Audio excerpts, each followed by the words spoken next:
Good morning everyone. আজকে পুজো করে আমি আমার দিনটা শুরু করছি। আমি আজকে রান্না করব মাছের ঝোল, ভাত করলা আর ফুলকপি দিয়ে। ওর জন্য আমি এখানে নিয়ে নিয়েছি মাছ আর ভাত করলা আর ফুলকপি কেটে নিয়েছি। ভাত করলাগুলো সরু সরু করে কেটে নিয়েছি। মাছটা ভালো করে ধুয়ে নিয়েছি।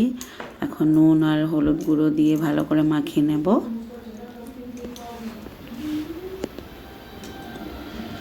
মাছটা বানানোর আগে আমি ফুলকপি আর ভাত করলাগুলো একবার ভাপিয়ে নেব গরম জলে। আমার ভাপানো হয়ে গেছে, এবার মাছগুলো ভেজে নেব। সব মাছগুলো ভালো করে ভেজে নেব।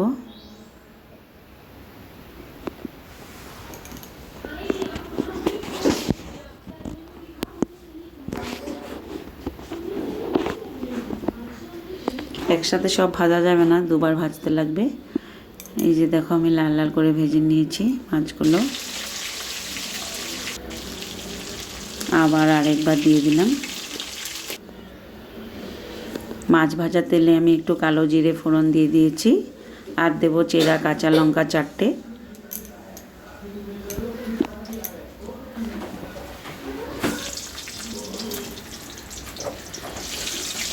কাঁচা লঙ্কা আর কালো জিরা ভালো করে আমি ভেজে নেব।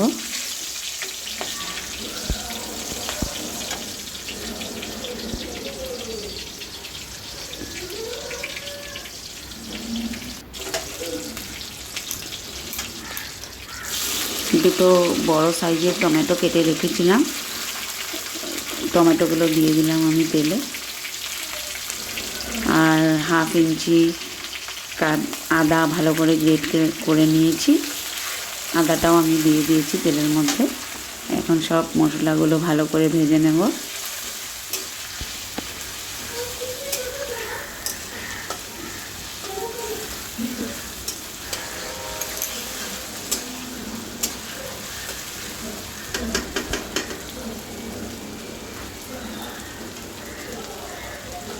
টমেটোটা ভাজা হয়ে গেছে, এখন আমি এর মধ্যে নুন আর হলুদ গুঁড়ো দিয়ে দেবো। হলুদ গুঁড়ো দেবো 1.5 চামচ আর নুন দিয়ে দেবো স্বাদ মতো।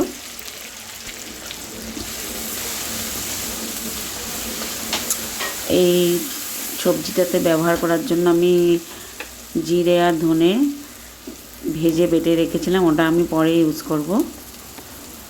এখন হলুদ আর নুন দিয়ে মশলাটা কষিয়ে নেব। মশলাটা কষানো হয়ে গেলে আমি ভাপিয়ে রাখা ফুলকপি আর ভাত করলাগুলো দিয়ে দেব।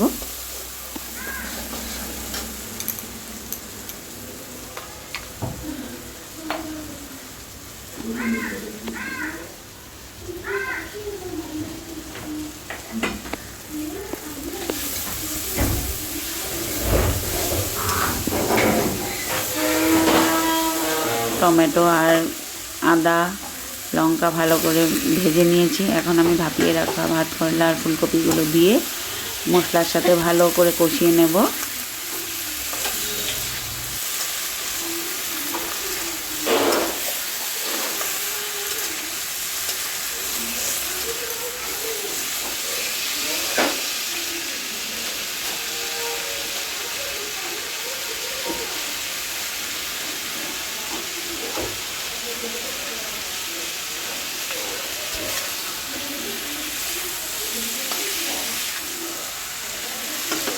মশলার সাথে ভালো করে ভেজে নেব।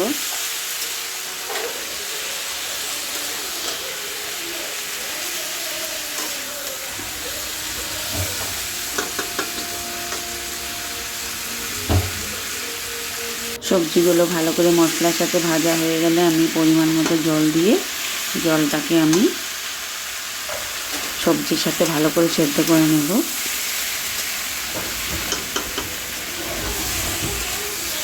আমি জল একটু বেশি করে দেবো, কারণ পাতলা ঝোল খেতে পছন্দ করে আমার হাজব্যান্ড, এই জন্য আমি একটু পাতলা ঝোলেই করি।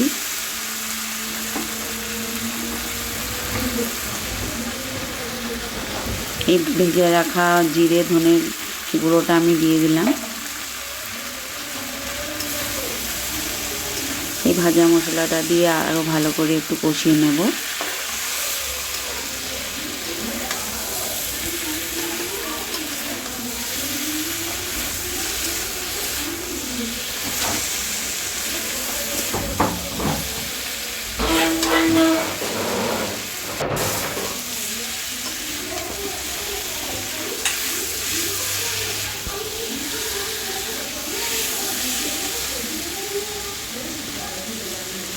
সবজিটা ভালোভাবে মশলার সাথে কষানো হয়ে গেছে। এবার আমি জল দিয়ে জলটাকে ভালো করে গরম করে নেব।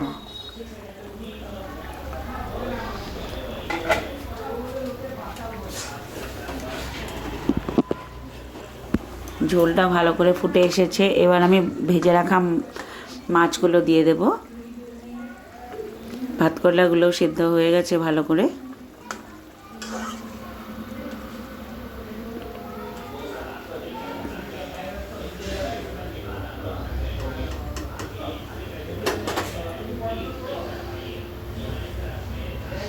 ভাজা মশলার একটা সুন্দর ফ্লেভার বেরোচ্ছে। এবার আমি ভাজা মাছগুলো একে একে সব দিয়ে দেব।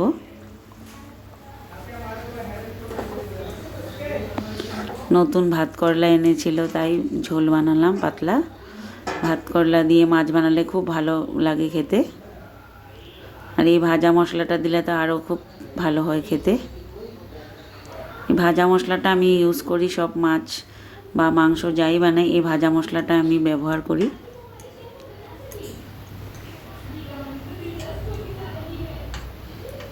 এবার মাছগুলো দিয়ে দিলাম। মাছগুলো দিয়ে দেওয়ার পর আমি একটুক্ষণ ফুটিয়ে নেব ঝোলটা, তারপর নামিয়ে নেব।